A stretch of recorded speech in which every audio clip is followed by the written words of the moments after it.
This program is brought to you by Emory University.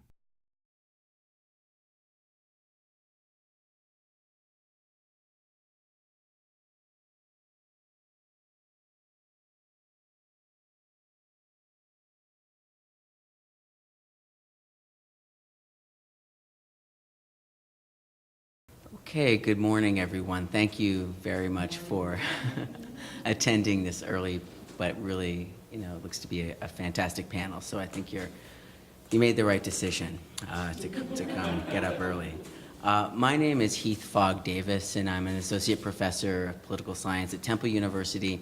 I'm also part of the working group that sort of was leading up to this wonderful conference, and I'm going to introduce our panelists today in the order that they'll present. So starting with Professor E. Frances White. She's the professor of history and Black studies at Gallatin and the Department of Social and Cultural Analysis in the Faculty of Arts and Science at NYU. She has served as NYU's vice provost for faculty development and dean of the Gallatin School. She has been awarded fellowships from the Danforth Foundation, the Mellon Foundation, and the National Endowment for the Humanities, among others. She's also been a Fulbright senior research scholar in Sierra Leone and Gambia. Before coming to NYU, she taught at Fora Bay College of the University of Sierra Leone and at Hampshire College. Her awards include the Catherine T. and John D. MacArthur Chair in History, and the Letitia Brown Memorial Publication Prize for the Best Book on Black Women. Her teaching and research interests include the history of Africa and its diaspora, history of gender and sexuality, and critical race theory, and her books include Sierra Leone Settler Women, Traders, Women in Sub-Saharan Africa, and Dark Continent of Our Bodies. She's at work currently on a book about Afro-British cultural studies. So really glad to have her here. It's too long. A lot of accomplishments. It's a storied career. And you're going to blame that on me. Next, our next presenter, Asher Kolieboi,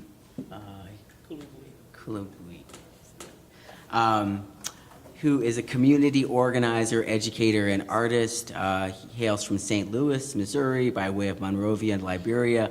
Asher is currently a candidate for ordained ministry in the United Church of Christ and a Master of Divinity student at Vanderbilt University. He also serves as chaplain at a maximum security men's, in quotation marks, jail in Nashville.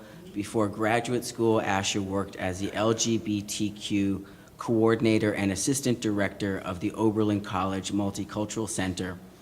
In addition to speaking about the inspections of faith, LGBTQ rights, and racial justice, he is the founder of Unheard Transmasculine People of Color Speak, an audiovisual project about transmasculine people of color.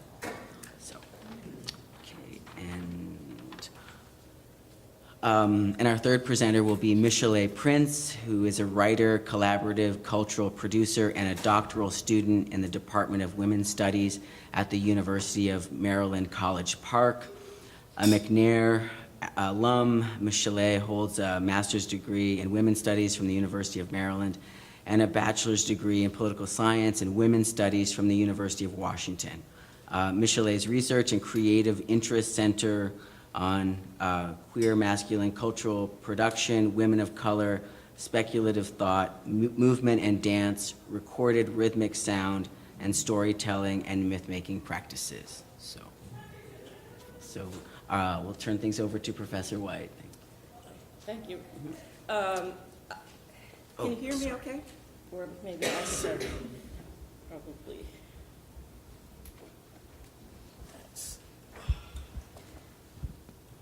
I have asked to go first this morning, and I want to apologize for what will be, or at least seem like, very bad behavior. After I finish, I have to leave. Originally, I was scheduled to speak on Friday, and so I made my plane reservations for early Saturday afternoon. and the only way for me to make it is to take off. I'm going to leave some of my cards here, so if you want to ask questions or complain or whatever, feel free. I call this part of the beginning of my talk looking for Shasha. In the fall of 1919, 7 years after he had migrated to the U.S., Claude McKay fled New York for London, which he hoped would be a less racist place. He had been horrified by the nearly 40 anti-black riots in the famous Red Summer, where riots took place north, south, east, and west. And he assumed that the London he learned about during his days in Jamaica would be more suitable for him, a more suitable place for him to carry on his career as a writer. Winston James, who writes about McKay, says that he left New York also because of his notoriety and fame. Although James mentions the notoriety twice, he never explains what made McKay so disreputable. By vaguely referring to McKay's disrepute, James gets to sidestep sticky questions about sexuality. Was he bisexual, gay, queer? London, it turned out, was a bitter disappointment for McKay, perhaps influenced by his time in New York among the black working class. He quickly came to uncover English-style racism. Coming to know African dock workers whet his appetite for traveling to Africa, so he wanted to go there from London. But the British Colonial Office knew of his socialist activities and banned him from all British colonies except his home island, Jamaica. The London of the 1920s could not contain this radical black socialist vagabond. Particularly disappointed with the British left and working class, he fled London after 3 years and moved on to Russia under the codename Shasha. Of course, he didn't fool the FBI or the British Colonial Office. He was too well known to fly under their radars to Moscow. McKay did make it to Africa, however. He spent 3 years in Tunis, where he lived presumably under the radar, and wrote provocatively about the black working class with what we might today call a queer eye. I begin this paper on sexuality and Afro-British cultural studies with a long introduction about Claude McKay to do homage to Isaac Julian's Looking for Langston. While reading about McKay, I kept thinking how different his life would have been had he been traveling through the black diaspora during the 1980s, when Britain could have sustained a black queer radical like him. So my goal for this talk is to explore the development of what Edward Said called an adversarial international diaspora. I think of Afro-British cultural studies as a key node in a diaspora that strikes against dominant views of race, sexuality, and gender. As a materialist myself, I think of diasporas as more than made up of blood relatives. Diasporas can grow, thrive, and even die out. And that is partly because they are fractured by nation, class, gender, politics, and more. This morning, I'm specifically interested in that secondary migration of West Indians to Britain after World War II and during the height of decolonization. Of course, people of African descent had lived in the British Isles for centuries, but these immigrants brought with them connections to the New World, particularly important connections to activists and intellectuals who would serve them well in Britain.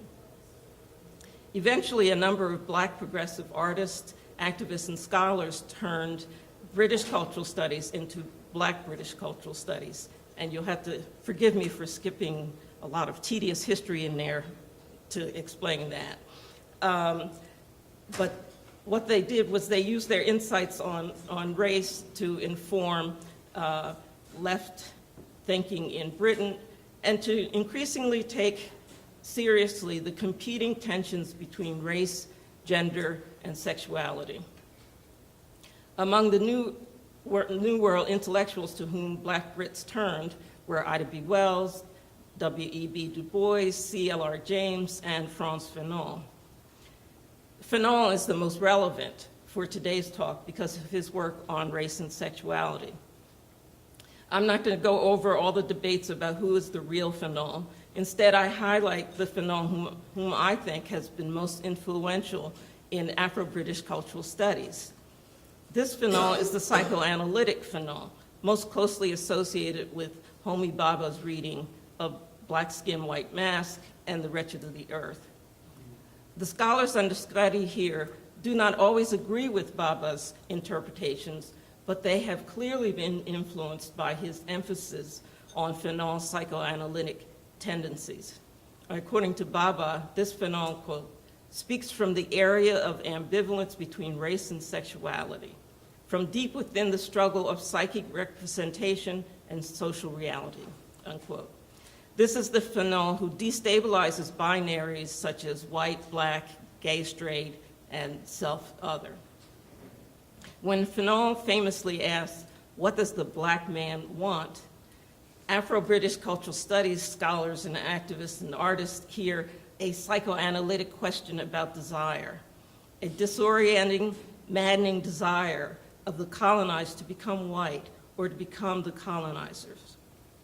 Also, these Afro-Brits hear questions about an irresistible urge of the colonized to disavow or suppress this desire, and as a result, hide their self-hatred. I shall return to Fanon throughout the paper and use him as a way to tie together pieces of what is a much larger work. At the center of Afro-British cultural studies was Stuart Hall. When Stuart McPhail Hall died this winter at the age of 82, a kind of sadness spread over progressives in many parts of the world. In my own little part of the world, I would call him the patron saint of the department in which I teach, social and cultural analysis. He was a close friend and teacher of many of my colleagues. Metaphorically speaking, his death added to the sense that we were facing the harshest winter in many years. After all, we were still in shock from losing our colleague and friend, Jose Munoz. We could say of Stuart Hall that he had lived a full life that enlightened us all. He led the way in integrating Western leftist social and political thought with critiques of Black and post-colonial insights. Most important, he produced a generation of students who deepened his critiques and influenced thinking throughout the Black diaspora. As many of you know, Stuart Hall was born in Jamaica in 1932 and emigrated to England as a Rhodes Scholar in 1951. And that meant that his migration coincided with the beginning of the large immigration from the West Indies to the British Isles. His impact and influence is much too large to do justice to in this paper, so instead I'll focus on his insights on identity.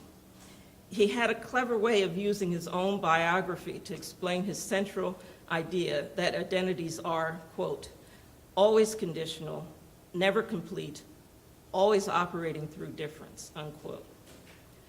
Hall tells us that he grew up in a brown-skinned or colored lower middle-class family that depended for their fragile status on colonial rule.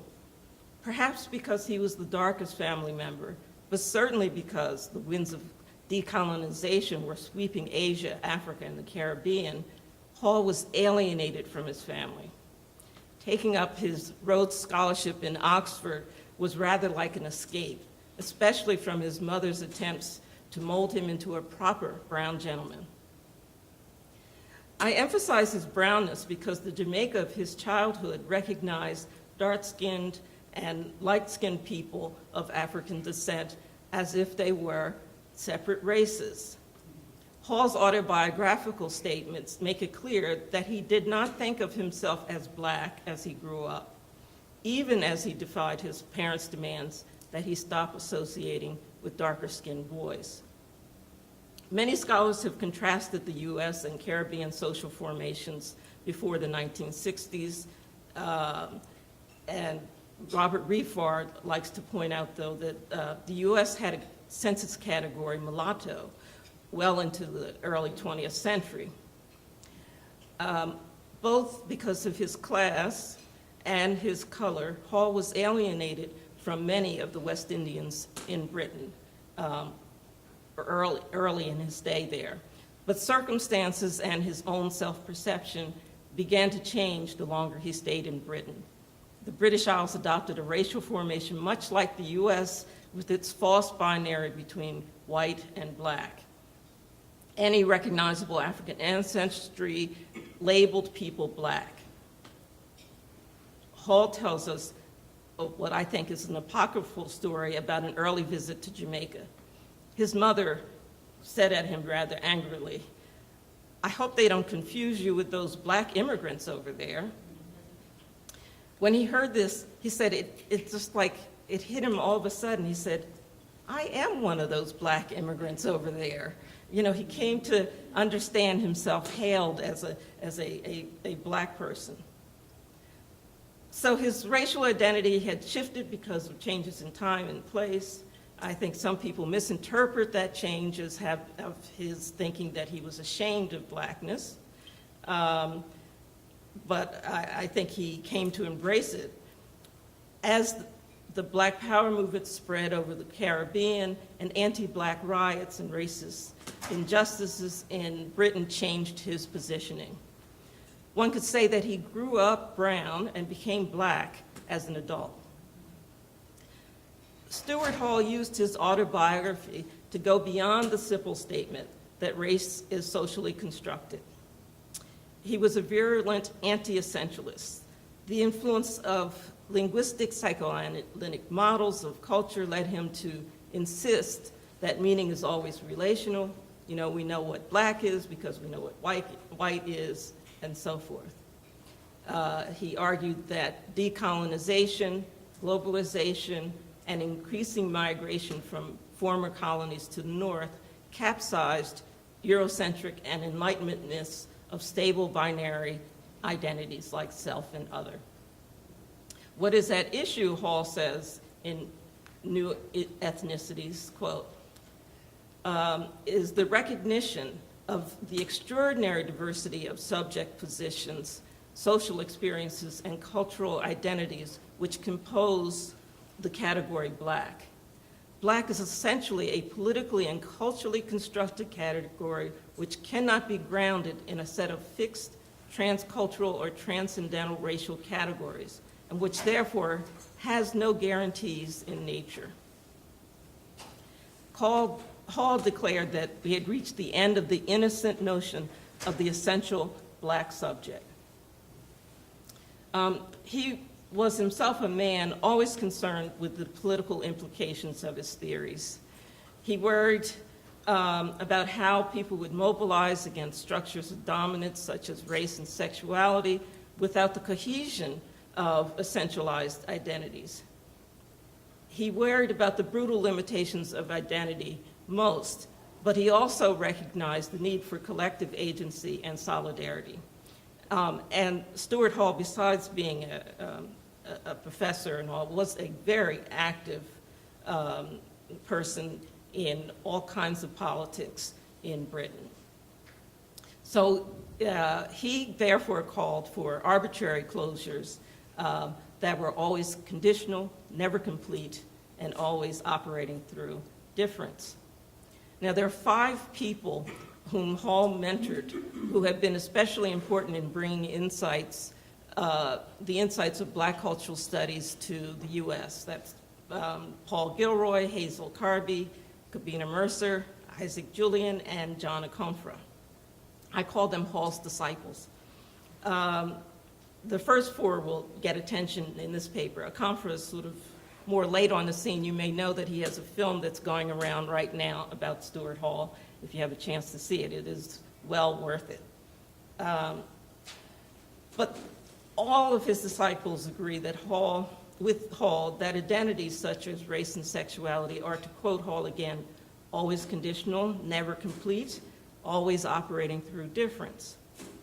In the 1980s and 90s, Kavina Mercer and Isaac Julian often wrote together and became involved in the US Black gay politics of that era.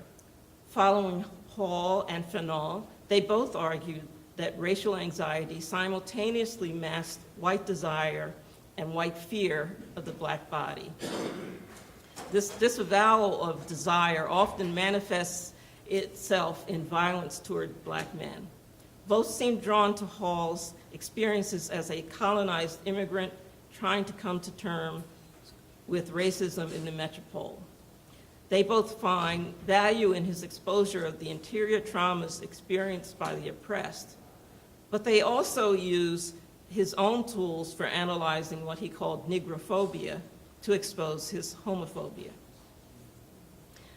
Isaac Julian's film, France Phenom, Black Skin, White Mask, is especially useful in helping us understand the cultural studies take on Phenom. I'd like to say that this film is an art film masquerading as a documentary. He uses talking heads like Stuart Hall and Phenom's aunt, brother, and grandson. But, okay, let me skip a little bit.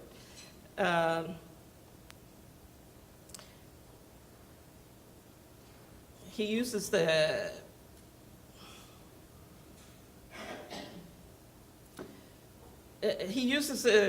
these talking heads, but he's very ambivalent about Phenom. He takes him to task for blatant sexism, slightly more masked homophobia, and most embarrassingly, his decision to back Algeria's conservative elites who suppressed women after the Algerian War ended.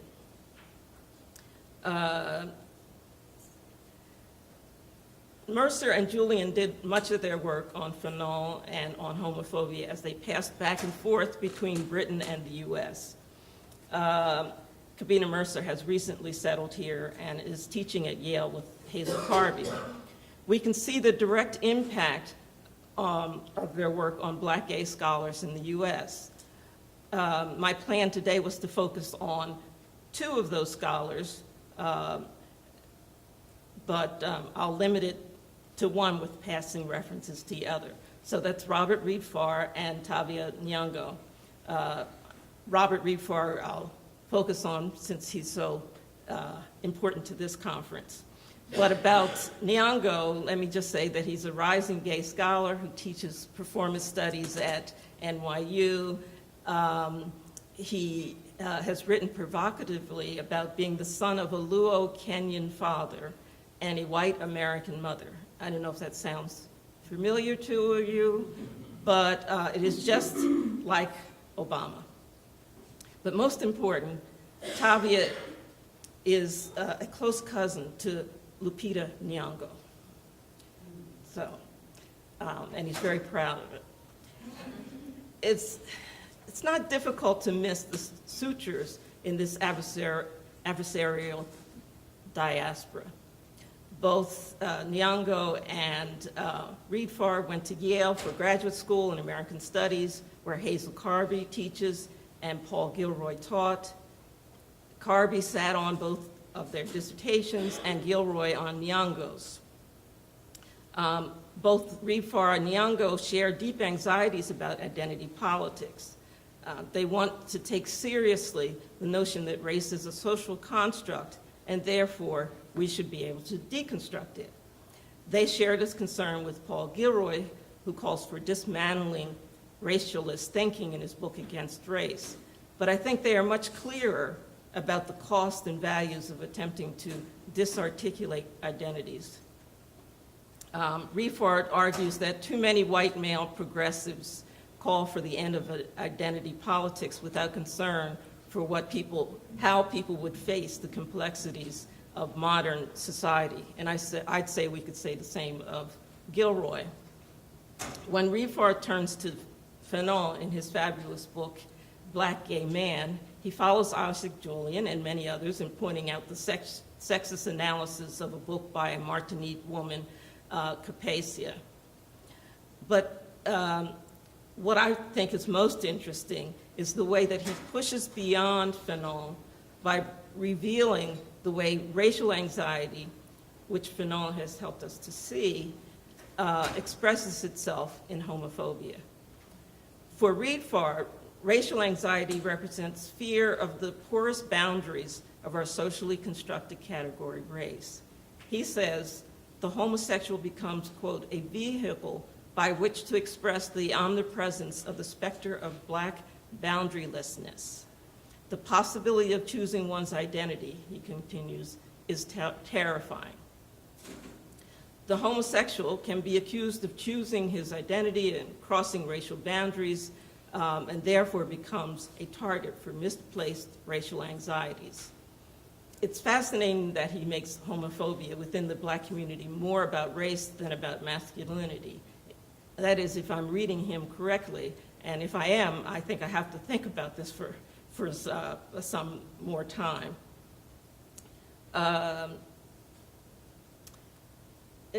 Rifar recognizes that there's some kind of unsettling territory that he has brought us to. We have to live in an uncomfortable space between celebrating the identities we both choose and have foisted on us, on the one hand, and critiquing the structures that allow for the production of identities on the other.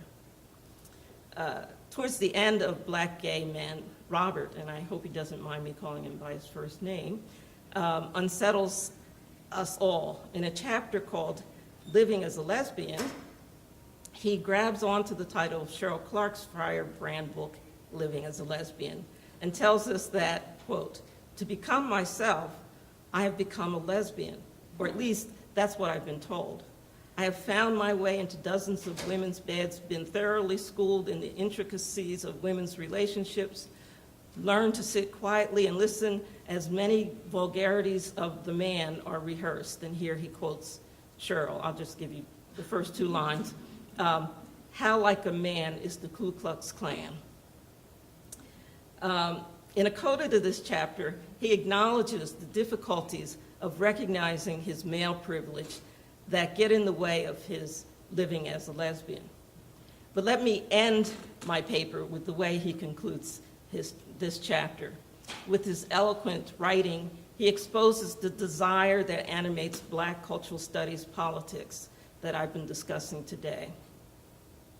So I will end with this quote. Perhaps in my next life, I will be done with these questions of identity altogether.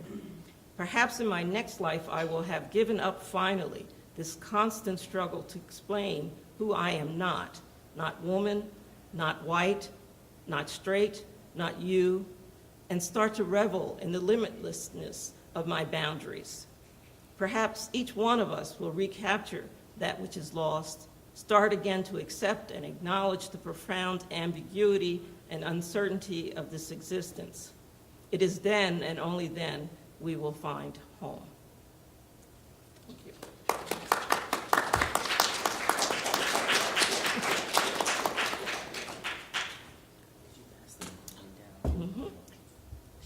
Okay.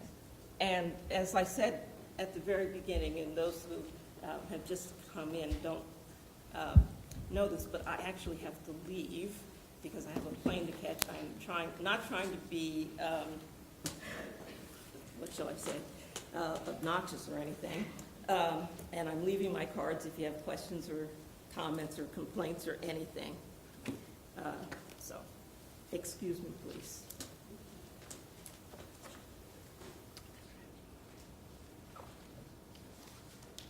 Thank you. So this is also a work in progress as well. This is part of a larger project, and I'll talk a little bit about that. The past decades have seen an increase in discourse about transgender people and the transgender body in academia, the media, and legal arena.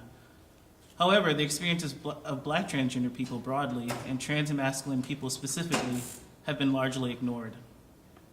Utilizing qualitative methods, this paper will outline the recent trends in Black transmasculine community construction and examine some of the ways these communities have constructed gender, sexuality, and racial identities. This paper is a snapshot of a larger project, so it's limited in scope, but it will focus on the transmasculine representation in the context of community organizations. Through the formation of these organizations, and I would argue social movements, a measurable and definable public conversation about Black transmasculine identities has developed. These conversations have shed light on the complexities and tensions of Black transmasculine identities and what happens when little Black girls grow up to be men. To illustrate the diverse perspectives that circulate within the community, this paper will pay special attention to horizontal violence that takes place in the policing of transgender spaces and the community organizations that seek to unify transmasculine people of color. I begin by discussing the characteristics, tensions, and possibilities of these community organizations and the conversations that occur among and between them. The first section of the paper will outline two organizations, one that identifies part of a boyhood movement and another organization that emphasizes a more specific understanding of masculinity. And I've kept the names of the organizations and some of my interviewees anonymous. Then, using the work of queer theorist Jack Halberstam, I'll argue that Black transmasculine communities and bodies can serve as both a site of recreation and disruption of hegemonic masculinity. So I'll start off by talking about the boyhood movement. While some gender scholars have written about the subject of boy, B-O-I, identity, it has historically been associated with young white people who were assigned female at birth, or FAB. But boyhood, in its newest iteration, is linked primarily, but not exclusively, to people who are assigned female at birth and identify as people of color. This is the definition of boyhood that I'll utilize in this paper. Boyhood has significant social media representation, but several community organizations have cropped up around the country that serve as vehicles for the exploration of boyhood.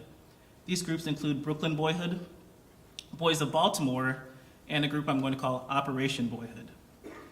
While Brooklyn Boyhood and Boys of Baltimore hold community organizations, I'd like to focus on Operation Boyhood because of its reach and scope. While Operation Boyhood in no way represents everyone who identifies as a boy, it is arguably the largest of the boyhood organizations with over 200 community affiliates around the country. Over the past 3 years, I've attended workshops organized by Operation Boyhood and recently attended the organization's leadership retreat in California, where the organization is based. According to their website and literature, its mission is to build leadership, economic self-sufficiency, and the health of young masculine people of center, women, trans men, and queer and straight men of color, pipelining them into the social justice movement. The term masculine of center, coined by the organization's executive director, is used to recognize the breadth and depth of identities for lesbian / women who tilt more towards the masculine side of the gender spectrum and include a wide range of identities such as butch, stud, AG, aggressive, don, macha, tomboy, transmasculine, and men. The organization's formal leadership reflects the breadth and depth of this understanding of masculine of center identity. Founded by 3 butch women and a transgender man, the organization opens its dialogue to anyone who self-identifies or self-selects as masculine, including heterosexual men, cisgender, meaning non-transgender men, gay men, trans men, and butch women. It's also important to note that Operation Boyhood is a purposefully multiracial organization. Boyhood as a framework allows for a queering of race, gender, and class, and the creation of many masculinities. This is made possible because those connected with the boyhood movement view masculinity as an identity that can be represented in a variety of forms and bodies and variations. So next section, I'm going to talk a little bit about the butch versus stud versus trans man border wars. It's a little bit. I can't go into all of it. In contrast, the organization I'm going to talk about next, and I've called it Trans Men of African Descent, has a more defined understanding of masculinity. Established as a nonprofit in 2011, Trans Men of African Descent is the largest social and political advocacy organization for Black trans men. Founded by 3 men in the South, as an online support group, the organization has now hosted a yearly conference and has chapters in 12 states. Prior to becoming a nonprofit, trans men of African descent existed as a closed Facebook group, which continues and currently holds over 500 Black trans men. While trans men of African descent's membership is open to everyone, the majority of its membership are Black trans men living in the continental United States. Like Operation Boyhood, the organization's physical and virtual spaces are used for networking and sharing resources. As one of the first, and for a long time, the only large clearinghouse for conversations about men of transgender experience, which is how a lot of people in the group identify, trans men of African descent conferences and virtual spaces have always been settings where a range of topics were discussed. These topics include sex, body modification such as surgery or hormones, and who can claim a transgender identity, and what types of masculine performance is acceptable when someone self-identifies as a man of transgender experience. As one of the first 100 people to join the group, join the Trans Men of African Descent Facebook group, I attended the first conference. The conference attendees came from a variety of backgrounds and geographic locations, but the majority were men over the age of 25 from urban centers. The first conference featured workshops on spirituality, job preparation, and financial planning. However, the majority of workshops emphasized preparation for physical transition and thus relied heavily on a medical intervention model of masculinity. Conversations about what constitutes appropriate masculinity were interwoven throughout the conference. In this regard, I think the most interesting sessions were the town hall meetings that were informal that took place at the end of each day. On the second day of the first conference, a conference attendee who I will identify as G raised his hand and said that he felt uncomfortable with some of the homosexuality he saw in the community. He stated, "I'm confused by this.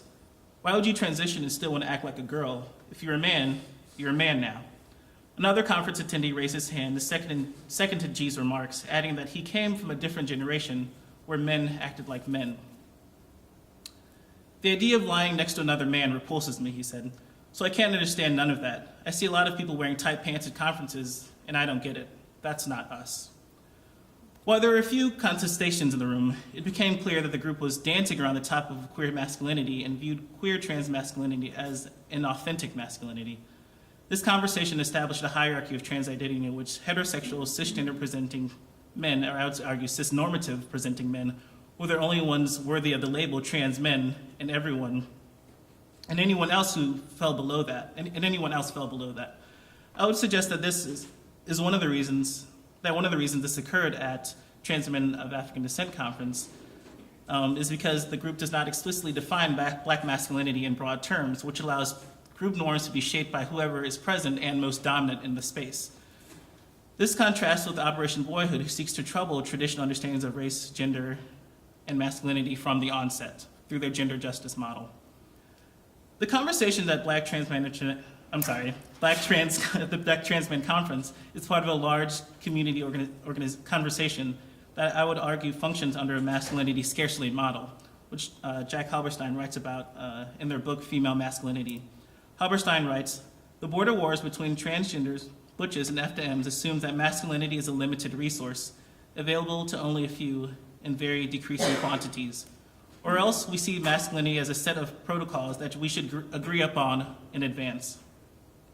The scarcity model of masculinity treats masculinity as a commodity and something to possess, with cisgender heterosexual men as the largest stakeholders, and all others fall in line behind.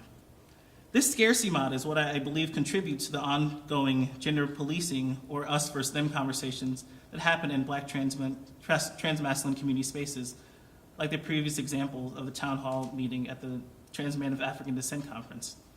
If cisgender masculinity is a pinnacle of masculinity and maleness, then queer, gay, or bisexual men, or men who are not interested in medical intervention or physical transition cannot possibly be included under the assumed narrative of transmasculinity. This conversation is not unique to Trans Men of African Descent as an organization. They simply serve as a space holder and container or host for the conversation. Moreover, it is not to say that gender policing does not happen in Operation Brown Boy retreat in conference spaces, but instead the group creates an intentional space where masculinity is closely interrogated but also celebrated for its complexities. Operation Boyhood challenges the scarcity model and views masculinity as a plentiful resource that appears in different varieties. The only thing anyone needs to do to be a part of the organization is self-identify as masculine. In conclusion, the tensions that arose at the Trans Men of African Descent Conference and the formation and popularity of Operation Boyhood speaks to a complexity of identities that experiences within Black transmasculinity. Though I have only presented a snapshot of the two organizations working to represent the emerging transmasculine identities, transmasculinity is of course not a monolith, but a collection of identities that both challenge and reinforce traditional notions of Blackness and queer masculinity. In the future, further research will incorporate class critique and move on to more nuanced conversations by using individual interviews. And I think the interviews will shed light a little bit on these competing models of gender and sexual freedom versus scarcity, and show that they are raging within the same community, the same organizations, and often within the same bodies. Thank you.